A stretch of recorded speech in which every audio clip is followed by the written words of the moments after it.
Hello guys, and in today's video I'll show you how to use all of the controls on your JBL Boombox free Wi-Fi.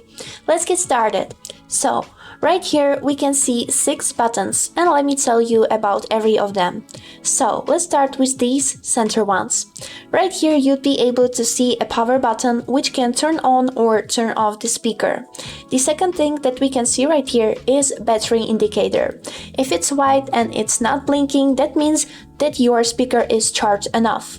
But if it's blinking white, that means it's the time for charge your speaker.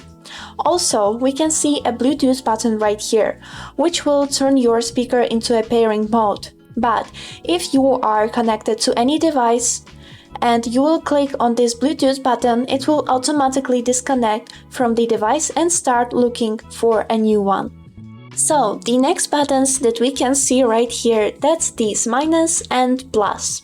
They are responsible for the volume. If you will click on this plus, you will adjust the volume, and on the minus, reduce it. Also, right here you can see this triangle which can play or pause the music.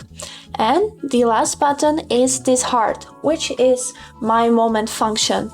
So you can preset this function in the JBL One application, and by clicking on this button will start playing the music that you have presetted. Let's test these 4 buttons which responds for the playback. I will start playing some music by clicking on this my moment. And now we can try to pause it, play it again, make it louder,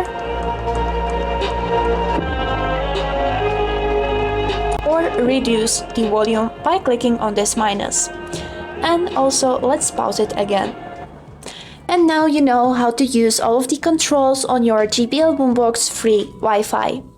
That was all for today. I hope this video was helpful for you, and thank you so much for watching.